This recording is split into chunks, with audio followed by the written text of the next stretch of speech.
Como é bom louvarmos ao Senhor pela obra que Ele fez por e em nós.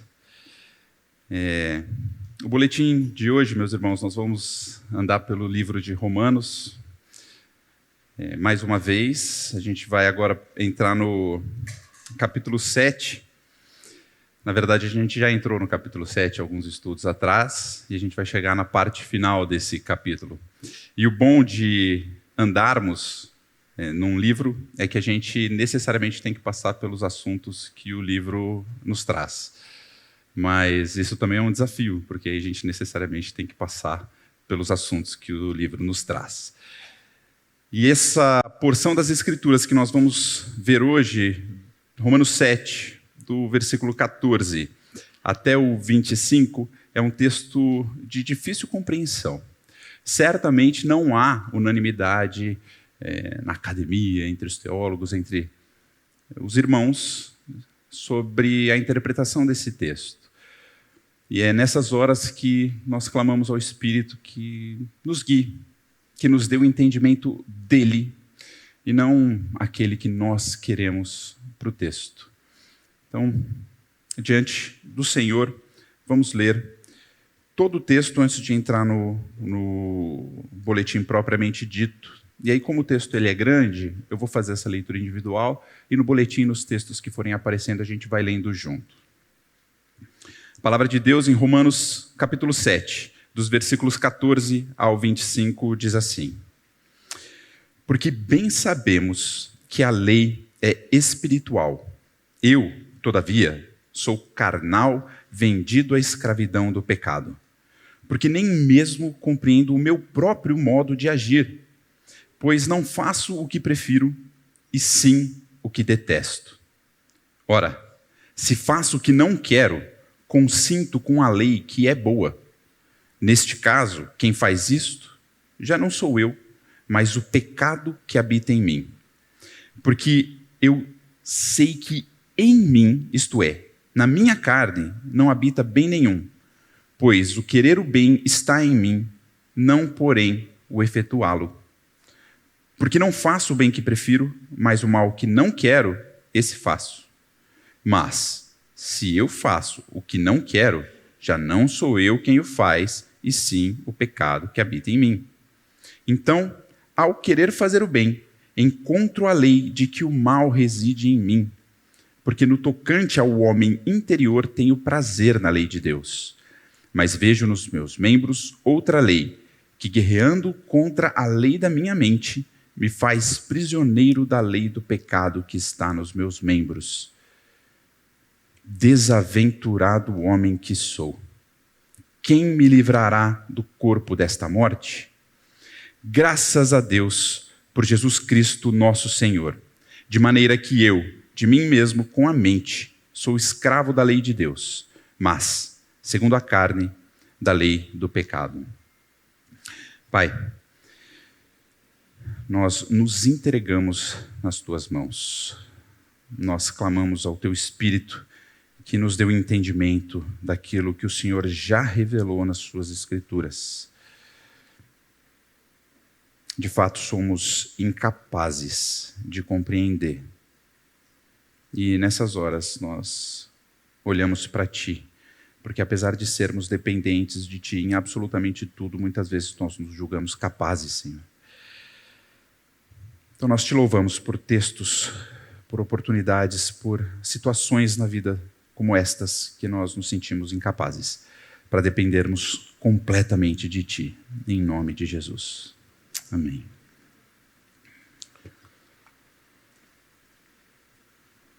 Meus irmãos, esse texto ele tem sido alvo de duas interpretações majoritárias, ainda que hajam algumas. O texto que nós acabamos de ler, existem alguns irmãos que creem que Paulo está falando de si mesmo, ou seja, que ele está falando de um cristão, um homem que já foi convertido, teve o seu coração trocado.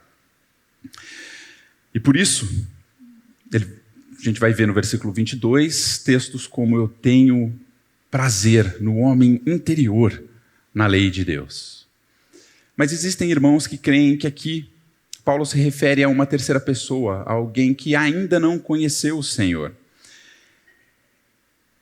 E o motivo de dizerem é porque esse homem ainda parece ser escravo, estar sob o domínio do pecado de alguma forma. A gente vai ver isso nos versículos 14, 18, 24.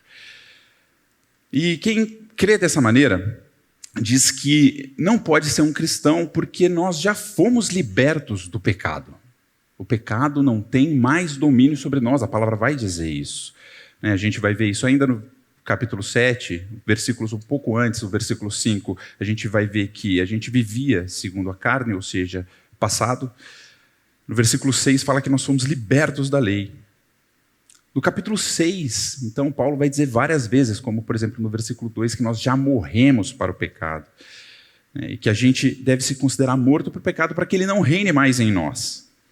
Então, essas passagens elas mostram para nós claramente que o pecado, ele perdeu o trono. Ele foi destituído, ele não é nosso rei. Então, se isso é verdade, como pode um cristão, verdadeiramente cristão, ter uma postura como essa que nós acabamos de ler, dos versículos 14 até o 25?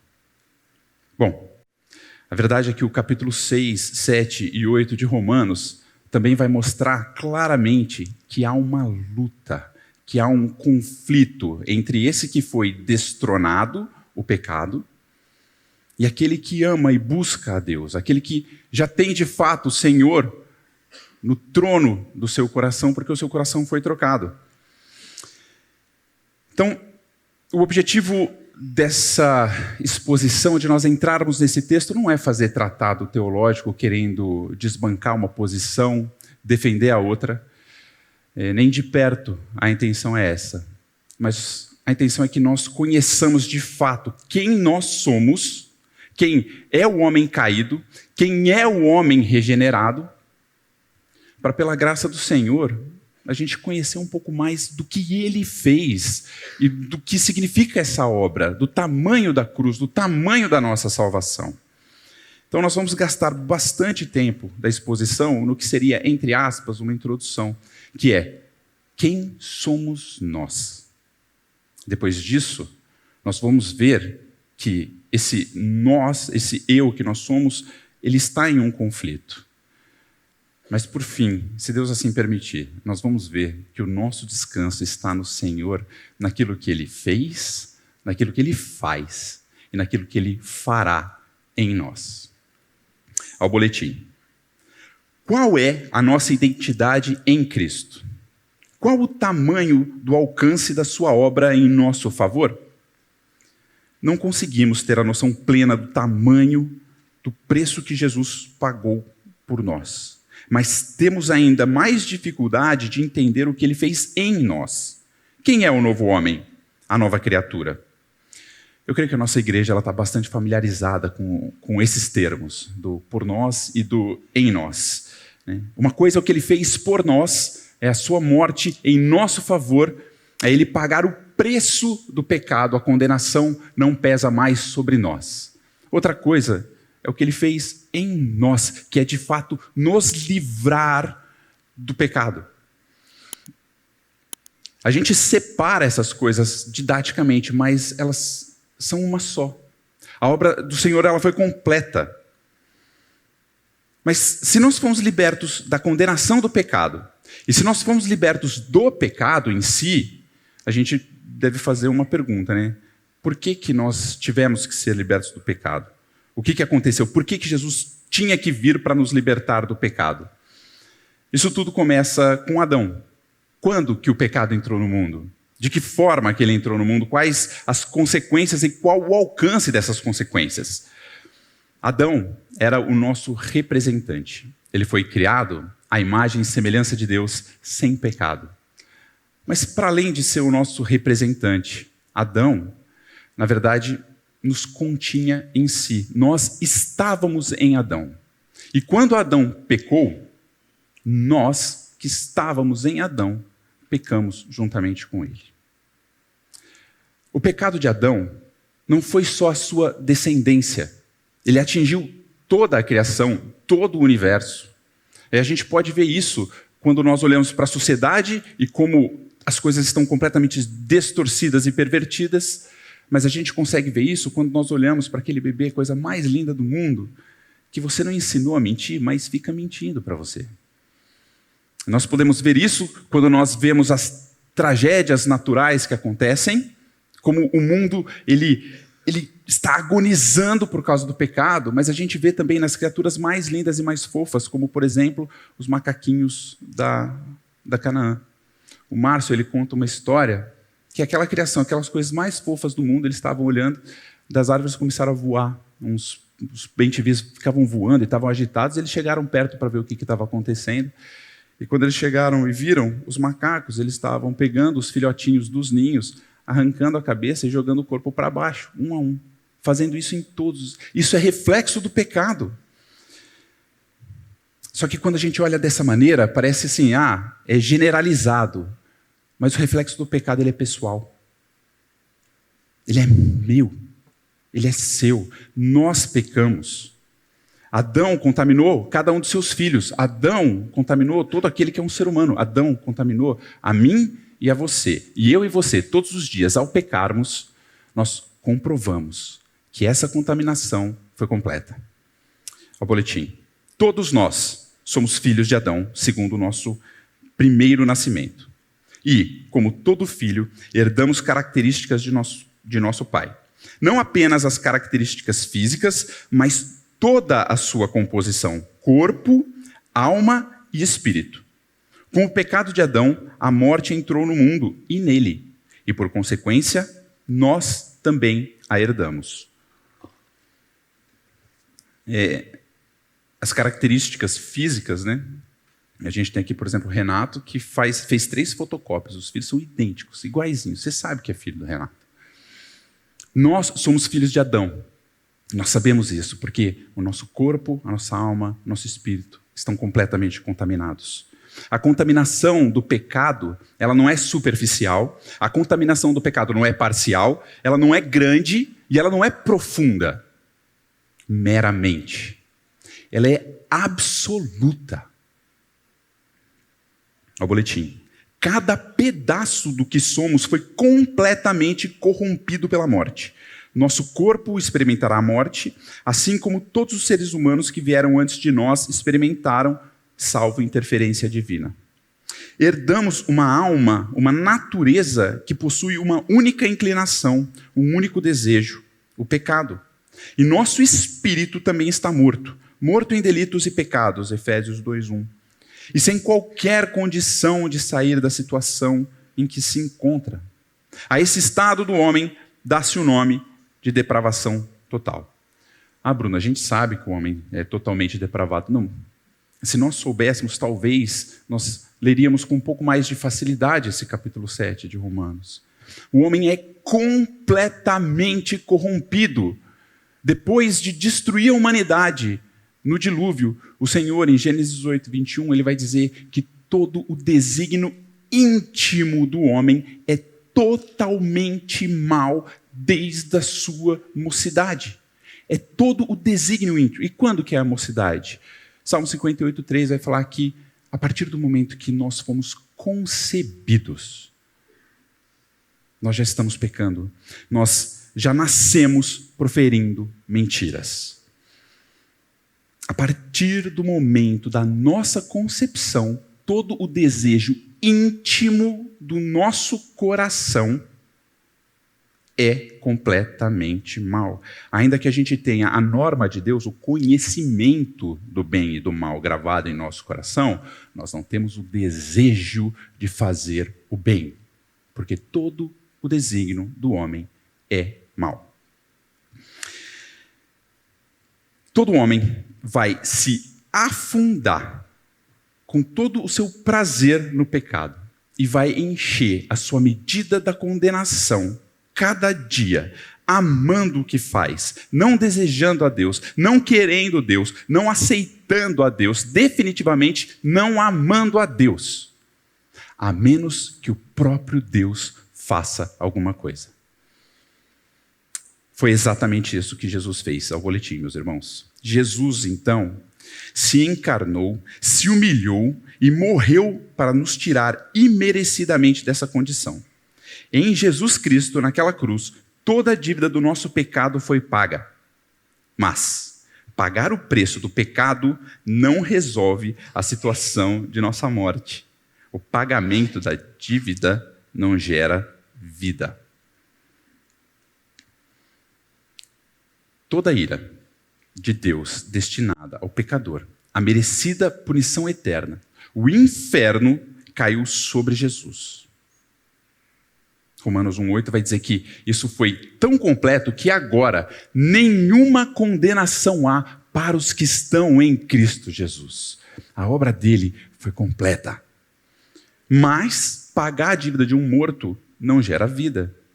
Se alguém morreu e deixou a dívida para o filho, e o filho tem que assumir essa dívida, a partir do momento que o filho paga a dívida, o morto vai ressuscitar? Não, a dívida está paga, mas isso não gera vida.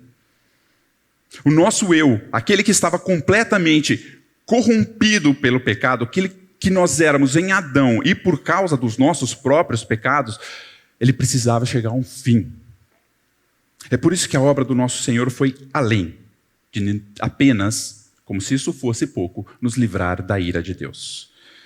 Ao boletim, Jesus então nos fez morrer juntamente com ele para matar quem éramos, o velho homem.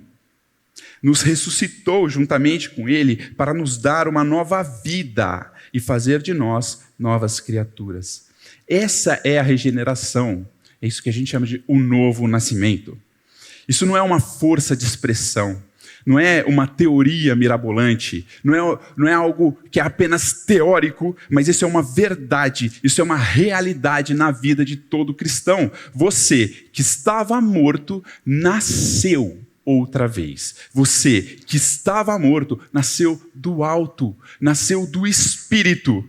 Você que estava morto, agora vive. Ao boletim. Se todas as partes do homem morreram em Adão, a redenção de Jesus também alcança a todas elas. Por meio da sua salvação, ele vivificou o nosso espírito. Vamos ler juntos Efésios 2:5. E, estando nós mortos em nossos delitos, nos deu vida juntamente com Cristo. Pela graça sois salvos. A morte mais imediata e profunda causada pelo pecado de Adão e em nós foi a morte do nosso espírito. Por consequência, a vivificação mais profunda e imediata feita por nosso Senhor Jesus naquela cruz também foi em nosso espírito, foi nos dar vida em nosso espírito. Às vezes a gente pensa na obra do Senhor como algo provisório, ou um remendo que Ele está fazendo aqui, porque quando Ele se manifestar em glória, aí sim as coisas serão. Por enquanto, assim, nós estamos no estágio temporário.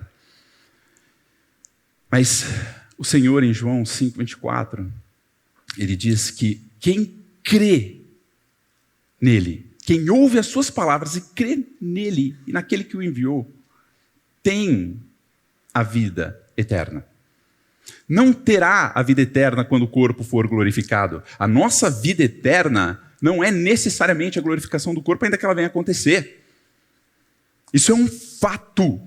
É uma vida eterna. Boletim. Não estamos falando de uma vida temporária, mas permanente. Vamos ler todos juntos João 3:36. Por isso, quem crê no Filho tem a vida eterna. O que, todavia, se mantém rebelde contra o Filho, não verá a vida, mas sobre ele permanece a ira de Deus. Por definição, vida eterna é uma vida que não tem fim, ou seja, não morre. Estou sendo redundante, subir para cima, descer para baixo, mas é importante a gente entender o que isso quer dizer. Presta atenção no próximo parágrafo, no que a palavra vai dizer. Qual a origem da morte? Vamos ler juntos. Portanto, assim como por um só homem entrou o pecado no mundo, e pelo pecado a morte, Assim também a morte passou a todos os homens, porque todos pecaram. Romanos 5:12. O pastor John MacArthur ele vai dizer que se ganhamos uma vida eterna, ela é perfeita, pois se pecasse, morreria. Se prestar atenção quão séria é essa afirmação, o salário do pecado é a morte. A alma que pecar, essa morrerá. A morte entrou no mundo por causa do pecado. Todos morreram porque pecaram. O que o pecado gera? Morte. Nós ganhamos de Deus uma vida eterna, uma vida que não morre. Se essa vida pecasse, ela morreria. Deus, quando ele fez a obra na cruz, ele não mudou o seu caráter. Ele não mudou quem ele é. Ele não mudou a tolerância ao pecado para fazer essa obra. Ele não mudou a criação, a ordem das coisas, no sentido em que, a partir de agora, pecar não gera mais morte. Ele não mudou isso. Ele mudou quem nós somos. E aí, está todo mundo com o cabelo da nuca arrepiado, falando, Bruno, onde você está indo com isso? Vamos para o boletim. Não estamos falando de impecabilidade, que ninguém vai pecar, de vida perfeita, não é isso que nós estamos falando. Estamos dizendo que Jesus vivificou o nosso espírito com uma vida eterna. Contudo, ainda possuímos corpo e alma. Fomos salvos para sempre em nosso espírito, mas estamos no processo de santificação, sendo salvos em nossa alma, e por fim receberemos um corpo glorificado, também incapaz de pecar. Mas hoje não é a nossa condição. A obra do Senhor ela é completa. Ela está pronta no espírito, em andamento na alma, e ela se fará no futuro em nosso corpo. O melhor exemplo disso, quem deu foi Paulo e Jesus. Paulo vai dizer que nós somos enxertados em uma oliveira. O que é isso? Existe uma árvore, você pega um galho que não pertence a essa árvore, que não dava fruto dessa árvore, que não tinha seiva dessa árvore, e você enxerta nessa árvore. A partir desse momento, você olha para aquele galho e como que ele é? Ele tem a mesma característica do galho anterior. Se ele tinha outros frutos, ele está enxertado na oliveira, mas ainda com os outros frutos. Porém, a seiva que corre nesse galho, a vida desse galho já é uma vida de oliveira.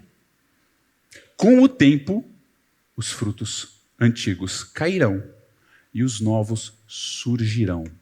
Mas a vida já é a vida da oliveira. Jesus vai falar que nós somos os ramos e ele é a videira. Sem ele, sem a vida dele, nós nada podemos fazer. Porém, nós já temos a vida dele. E aí eu vou fazer uma pergunta para vocês. A vida de Cristo peca? Jesus peca, o Espírito de Deus peca, e a palavra fala que nós fomos unidos a Ele, coparticipantes da natureza divina em nosso espírito. Então, em nosso espírito, nós estamos seguros na vida dEle. Agora, um dia, nessa vida, a gente já vai ver os frutos começarem a aparecer. E um dia, nem mais esse corpo vai estar nos pentelhando. Nós estaremos com Ele em glória. Espírito perfeito, alma perfeita, corpo perfeito. Ao boletim, meus irmãos. Todavia, hoje, nos encontramos na situação narrada por Jesus a Nicodemos. Nascemos de novo e carregamos as características de ambos os nascimentos. Vamos juntos, pois o que é nascido da carne é carne, o que é nascido do Espírito é Espírito. João 3,6. Ainda que nossa nova vida, o Espírito, seja perfeita em Cristo, continuamos presos à nossa carne. Aquilo que a palavra chama de corpo mortal, em Romanos 6:12, 8:11 e 1 Coríntios 15, 53 e 54. Daqui a pouco nós vamos para esses textos de Romanos 8 e 1 Coríntios 15, se vocês quiserem ir adiantando na Bíblia. Jesus não disse que quando nós nascêssemos de novo, nós deixaríamos de ser carne. Não foi isso que ele falou para Nicodemos. Ele falou que o que nasceu da carne é carne. O que nasceu do Espírito é Espírito. E enquanto nós estivermos aqui, esses dois nascimentos, essas duas realidades fazem parte da vida de todo cristão.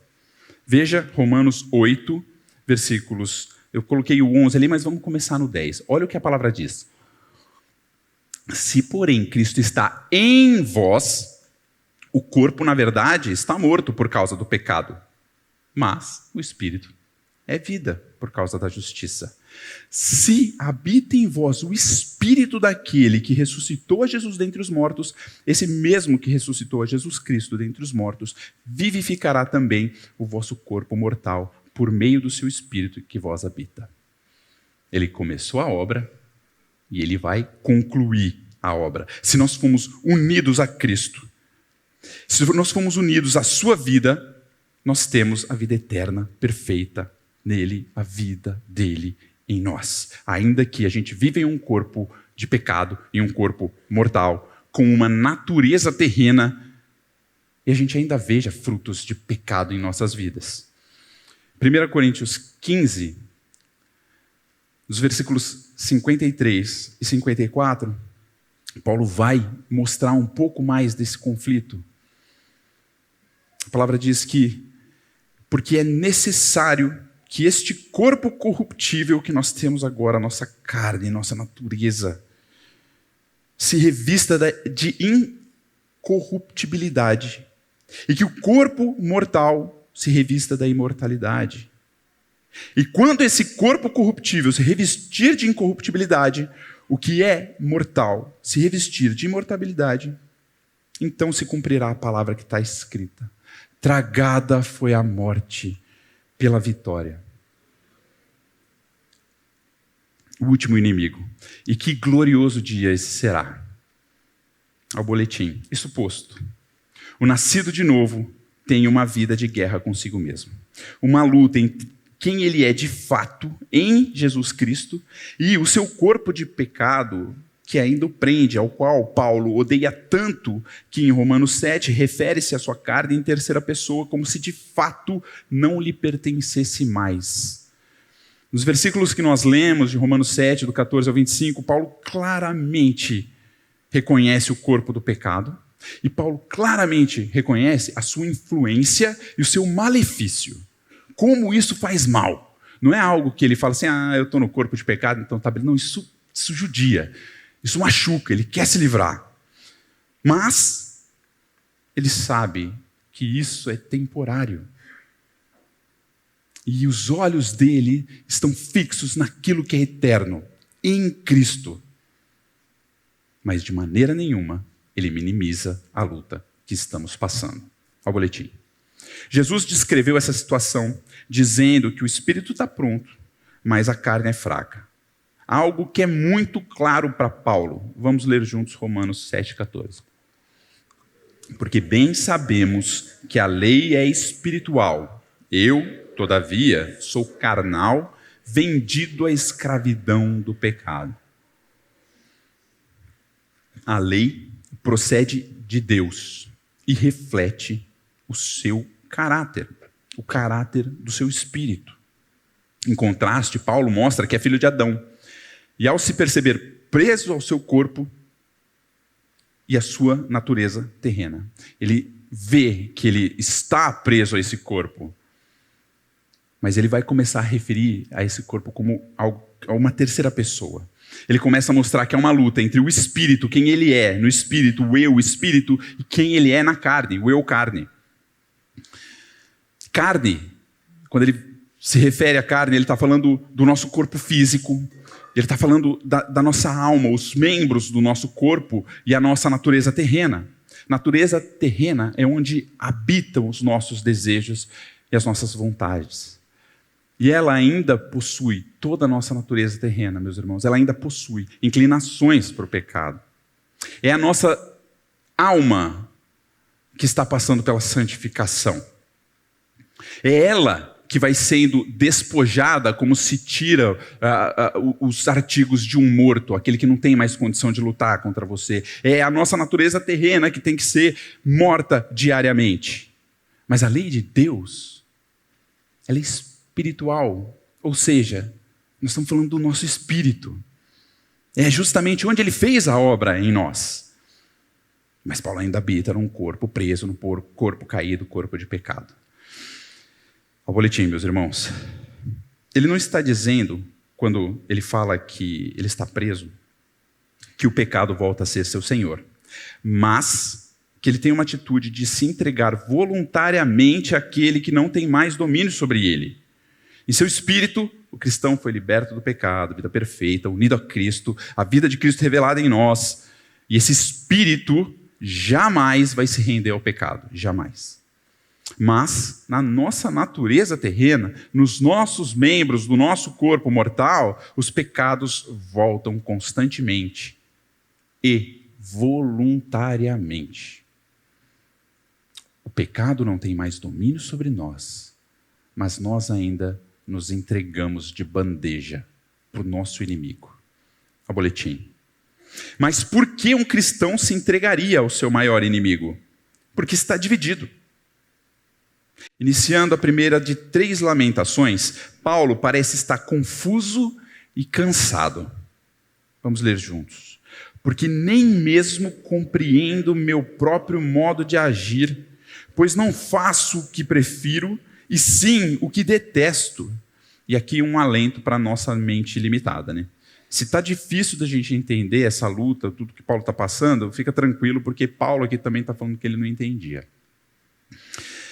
Mas assim, dá para ver o cansaço dele, dá para ver que ele não aguenta mais pecar. E conforme o texto vai passando, ele vai mostrando cada vez mais essa angústia, ela vai saindo de dentro de si. Ele olha para si mesmo e vê essa luta. Esses dois eus, o espírito e a carne, ao boletim. É quase como se ele tivesse uma voz interior que falava de forma independente da sua própria carne, do seu corpo, né? E da sua vontade, da sua natureza terrena. Seu espírito que ama a lei de Deus e odeia o pecado, tem desejos opostos à sua própria carne. E sejamos sinceros.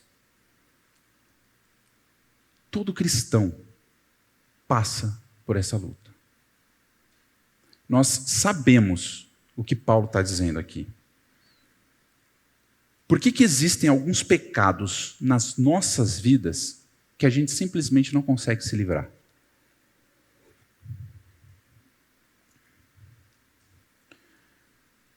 Por que tem coisas que você faz que você odeia tanto fazer? Você sabe que você precisa perdoar aquele irmão. A palavra de Deus diz. Você quer obedecer à vontade do Senhor e quer perdoar aquele irmão. Mas você não consegue. Você precisa pedir perdão. Você sabe que errou. O Espírito está te incomodando. Isso está pesando nos seus membros, está pesando em você. Você quer ir pedir perdão. Mas você não consegue. Você olha no extrato do banco todos os dias, e dependendo do que você vê, você está feliz ou está triste. E você se entrega às mãos do Senhor e fala, eu não quero confiar no dinheiro, eu quero confiar no Senhor. E no dia seguinte, você está olhando o extrato de novo, porque você não consegue. A gente usa muito a expressão, todos nós temos pecados de estimação. E por mais que eu entenda o raciocínio, segundo Paulo, segundo o que ele está dizendo aqui, segundo a luta que ele está passando, eu discordo. Eu entendo o que quer dizer. Mas nós não estimamos qualquer pecado. Nós todos temos pecados que nós odiamos, que temos vontade de vomitar quando a gente lembra dele. Mas a gente não consegue se livrar. Não chamaria de estimação, chamaria de recorrente, insistente, tenazmente nos assediam. Mas não, eu não gosto, eu não tenho satisfação mais em praticar esse tipo de pecado. Essa é a luta do nosso espírito com a nossa carne. Mas, como a gente disse antes, Paulo, ele praticamente não considera mais a carne como sendo sua, como sendo a sua identidade. Olha a linguagem dele, vamos ler juntos Romanos 7, 16 e 17. Ora, se faço o que não quero, consinto com a lei que é boa. Neste caso, quem faz isso já não sou eu, mas o pecado que habita em mim. Romanos 7, 16 e 17. É como se ele dissesse: eu sou uma nova criatura, eu fui salvo por Cristo e ele é literalmente minha vida. E vida eterna, diga-se de passagem. Qualquer coisa que aconteça a parte disso, ainda que seja parte do meu eu, não é algo que existirá para sempre. Sendo assim, considerarei como algo acoplado a mim e não pertencente à minha identidade em Cristo, a quem verdadeiramente eu sou, aquilo que eu fui transformado por Ele. Mesmo em meio ao seu lamento, Paulo, vendo os seus pecados, não firma os seus olhos nos seus pecados. Ele fala: o pecado é alheio a mim. A escravidão do nosso corpo ao pecado não quer dizer nossa escravidão ao pecado. E não quer dizer que nós não seremos libertos deles. Nós não conseguimos, eu não consigo, mas o Senhor vai fazer a boa obra que Ele começou, Ele vai concluir. O ramo da oliveira, da videira, vai dar o fruto da árvore. Uns vão demorar um pouco mais, outros um pouco menos, mas vai dar fruto, porque a vida de Cristo, o Espírito de Deus foi unido ao seu e habita em você. É impossível não dar fruto. Ao boletim, meus irmãos, o cristão não possui um pecado que reina sobre ele, mas uma natureza terrena que permaneceu nos seus membros, na sua carne, e será desacoplada dele assim que o seu corpo for glorificado. No Império Romano, eles tinham uma punição terrível para alguns tipos de assassinatos ou de assassinos. Eles pegavam o corpo da vítima, aquele que estava morto, e amarravam ao assassino. E o assassino, a partir daí, ia viver com esse corpo, com esse cadáver em si. E o que acontecia? A putrefação ia contaminando o assassino, de tal forma que ele morria literalmente apodrecendo. Paulo, quando olha, ele vê essa ideia, esse corpo morto, mas tem uma diferença. A vida que há em nós, a vida de Deus, ela é mais forte do que o pecado. Então nós não somos contaminados pelo pecado, mas nós somos cada vez feitos mais limpos dele. 2 Coríntios, capítulo 3, versículos 17 e 18.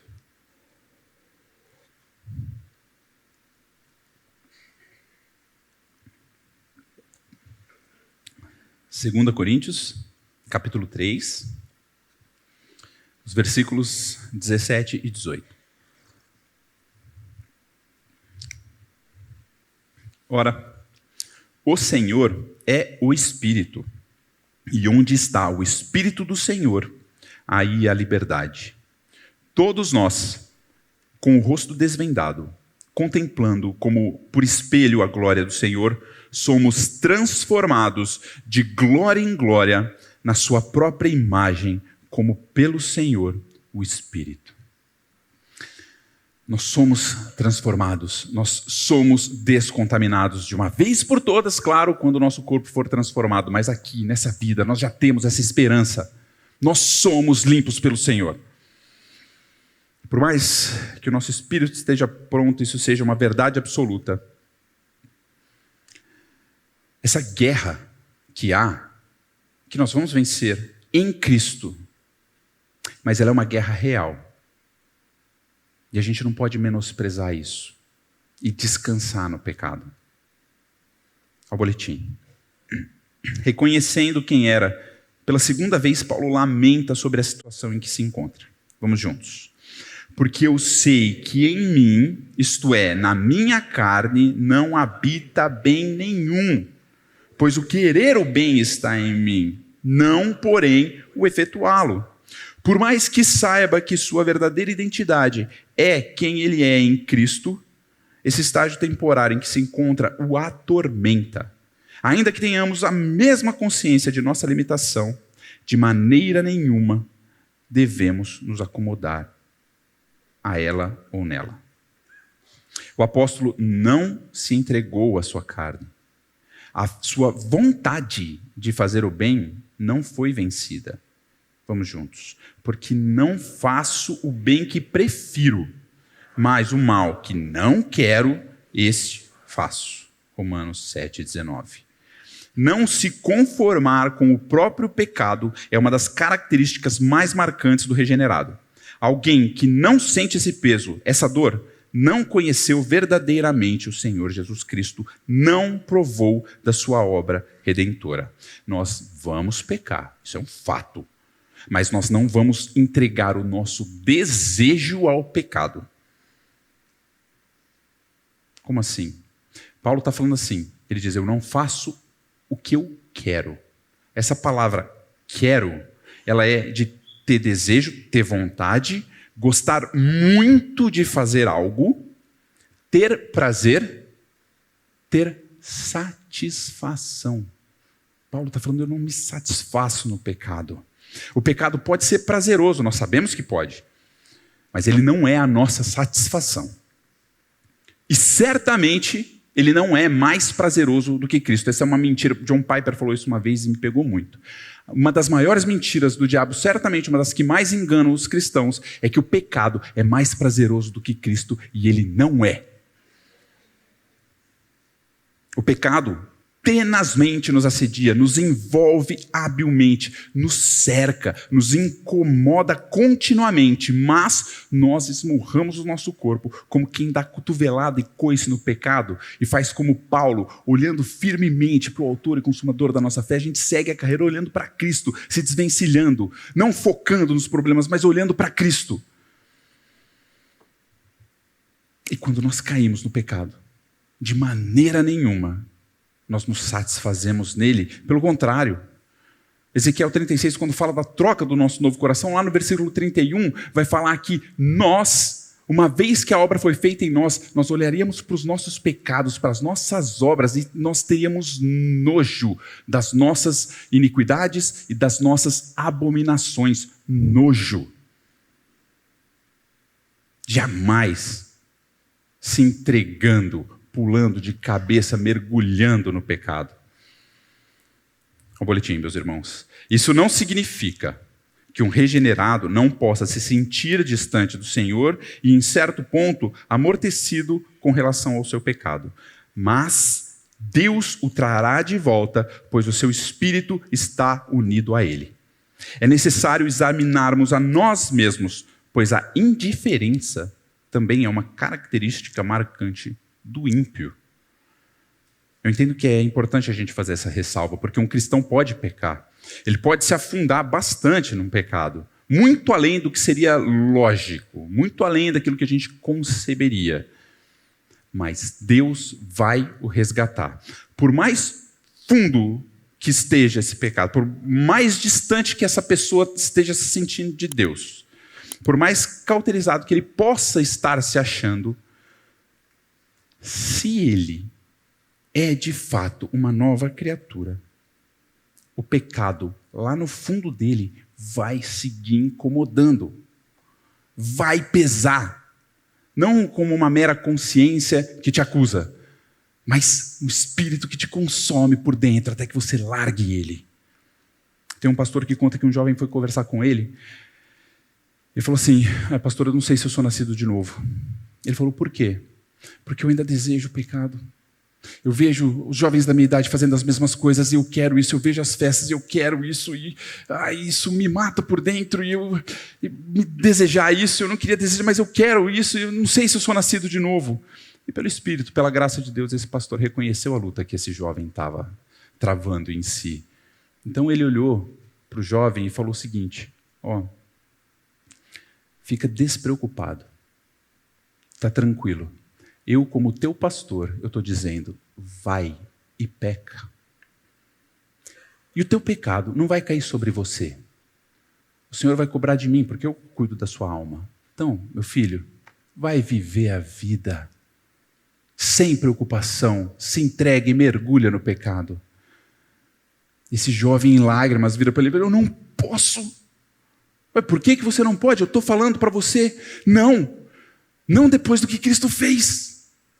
Eu não consigo.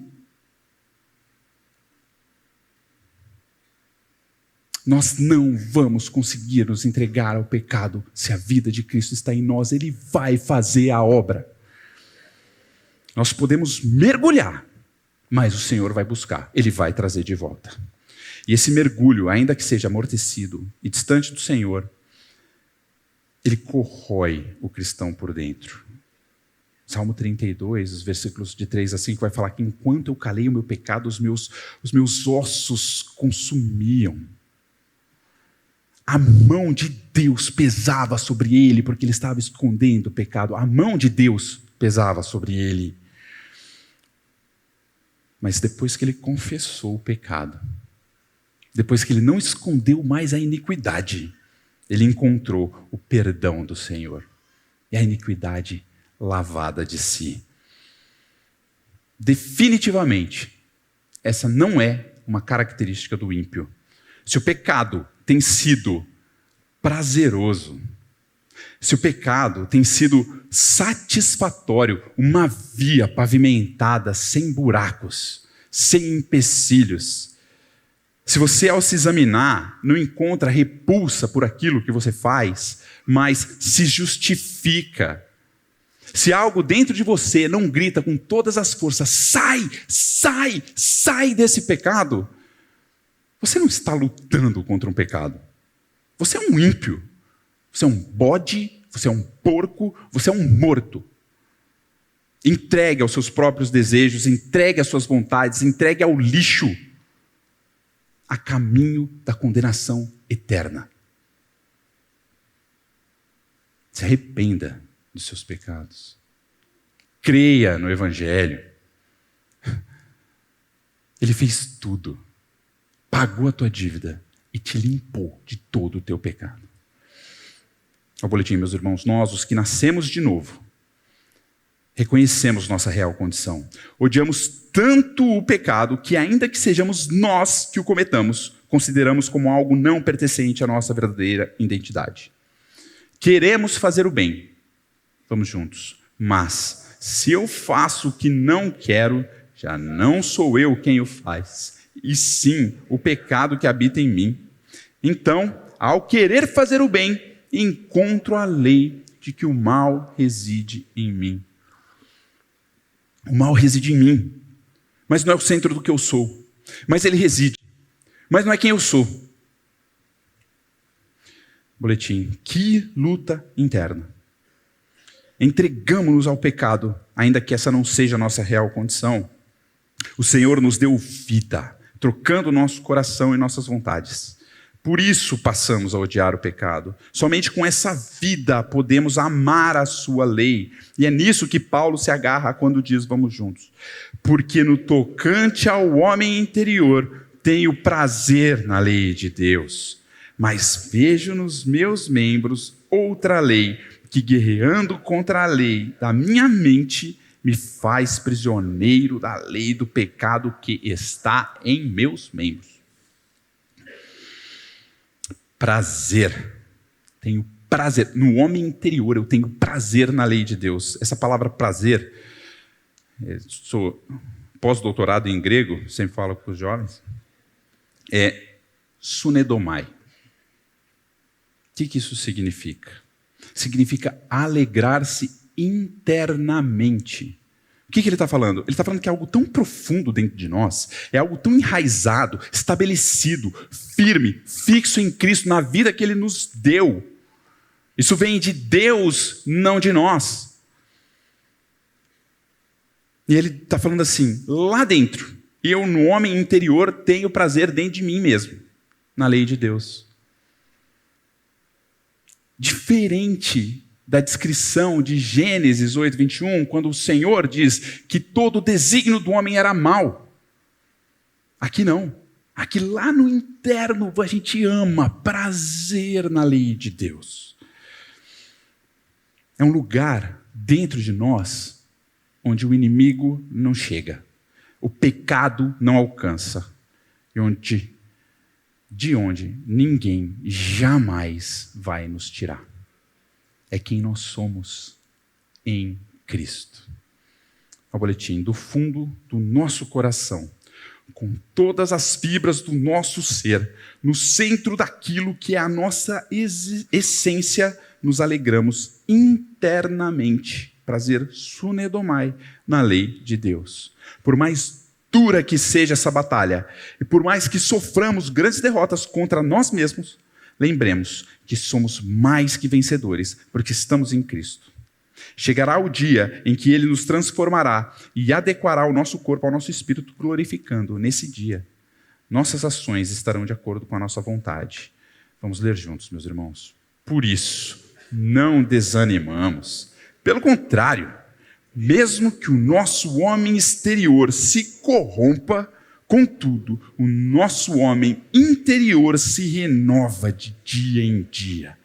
Porque a nossa leve e momentânea tribulação produz para nós eterno peso de glória, acima de toda comparação, não atentando nós nas coisas que se veem, mas nas que se não veem, porque as que se veem são temporais, e as que se não veem são eternas. 2 Coríntios 4, 16 a 18. O reconhecimento da nossa situação não deve trazer para nós desespero, porque nós não nos livramos do pecado. Mas ela é necessária para que a gente enxergue quem nós somos verdadeiramente, porque só assim nós vamos enxergar de fato quem Cristo é e o tamanho da obra que Ele fez, a profundidade da grandeza da obra, para a gente desfrutar, entender o seu poder, desfrutar do nosso Senhor, ter prazer nele. Para isso nós precisamos saber quem nós éramos, nós precisamos saber quem nós somos, nós precisamos saber quem nós seremos nele. O pecado não foi um inimigo pequeno, ele não é um adversário fácil de vencermos. O pecado levou o nosso Deus a se encarnar e morrer numa cruz para que ele fosse vencido. Ele seguirá nos afligindo. A gente precisa entender a nossa luta. Nós precisamos saber quem está ao nosso lado nessa luta. Porque nós não estamos sozinhos. Cristo está em nós. Isso é gigante. Mas Ele nos deu mais. Ele nos deu a sua igreja. Irmãos que vão lutar conosco nessa batalha, para vencermos ela em Cristo. O boletim, não desfaleçamos em nossas tribulações. Como um corpo bem ajustado, suportemos uns aos outros, levemos as cargas uns dos outros, exortemo-nos uns aos outros e oremos uns pelos outros. Vamos juntos para que, segundo a riqueza da sua glória, Deus vos conceda que sejais fortalecidos com poder mediante o seu Espírito no homem interior. Deus nos deu a igreja, Deus nos fez igreja. A igreja é um meio da graça de Deus para nos ajudar na luta contra o pecado e nos livrar desse pecado. Busca um irmão de confiança, não luta essa luta sozinho, você não precisa. Ah, Bruno, eu não tenho um irmão de confiança que eu possa compartilhar. Mentira.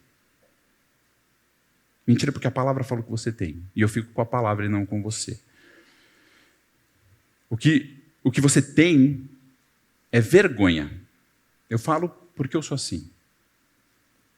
O que você tem é que você olha para dentro de si Você ainda se acha melhor do que você realmente é.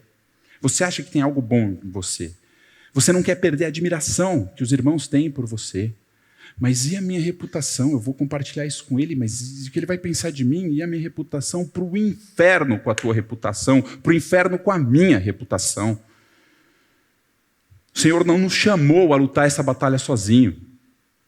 E eu não vou dividir a minha luta com aquele irmão que está sofrendo exatamente a mesma luta que eu e que está precisando também do meu auxílio, porque eu estou preocupado com o que ele vai pensar de mim. Olha o estado de Paulo nessa luta. E Paulo tinha irmãos, ele compartilhava as coisas com os irmãos. E olha como ele se encontra. A agonia que ele está passando, a luta contra o pecado. E tem um meme que me pegou muito, que falava assim, se Satanás tentou até Jesus, imagina você que é tonto.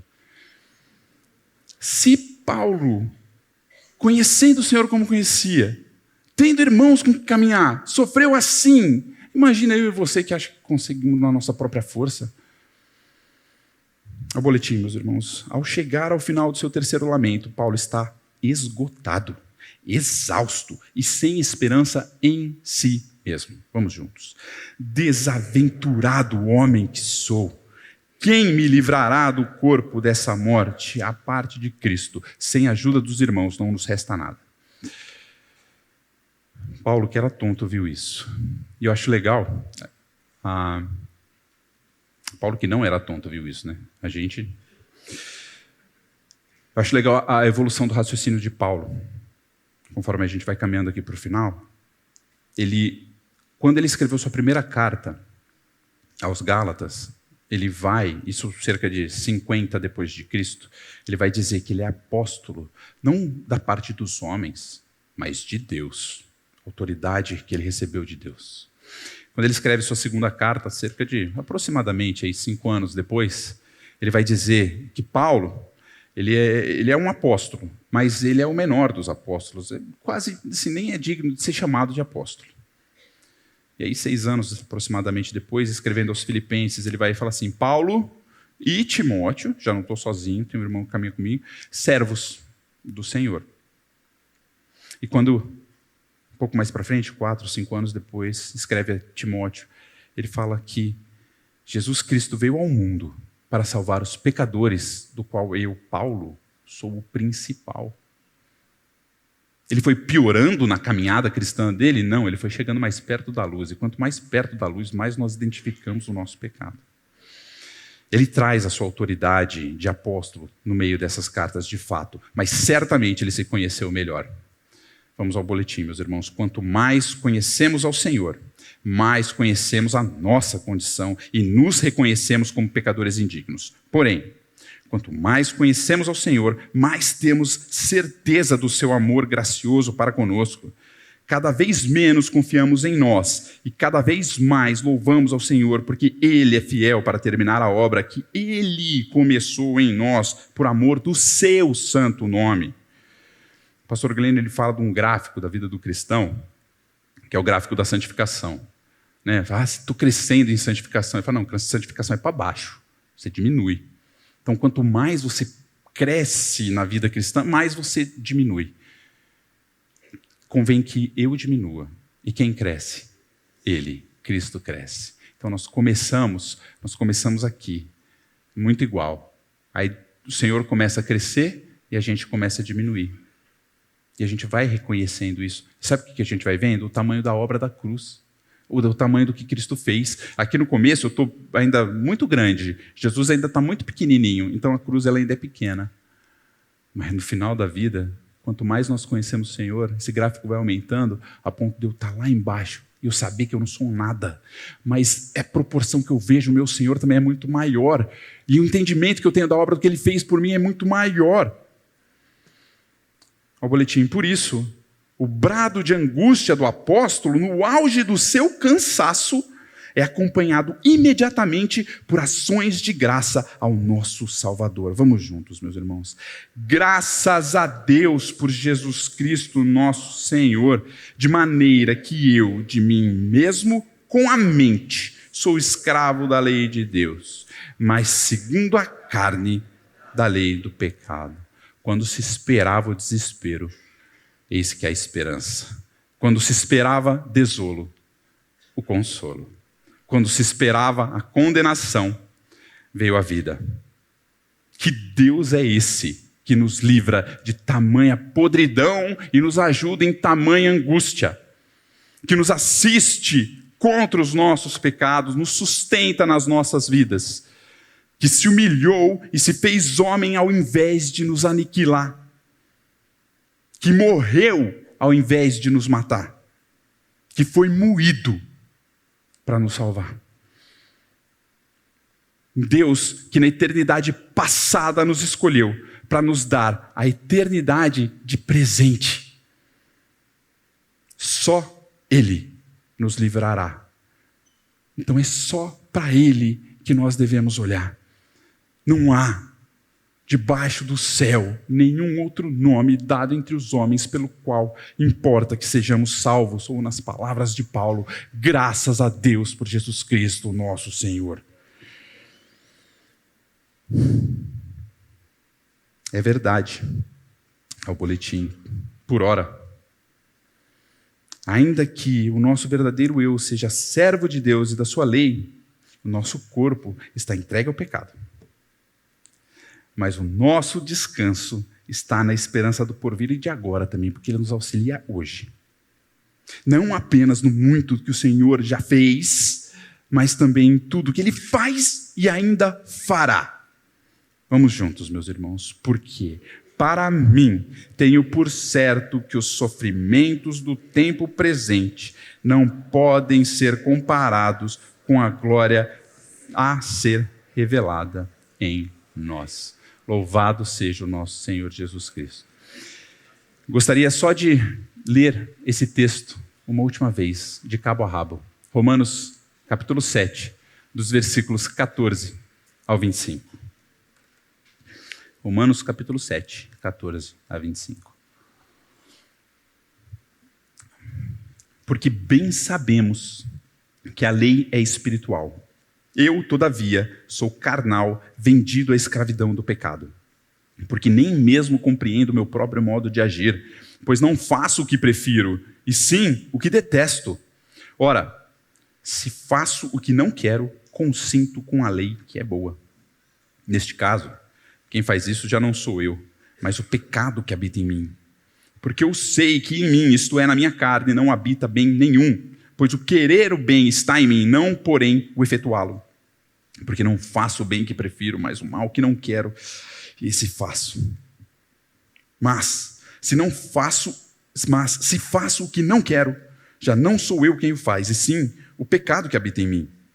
Então, ao querer fazer o bem, encontro a lei de que o mal reside em mim.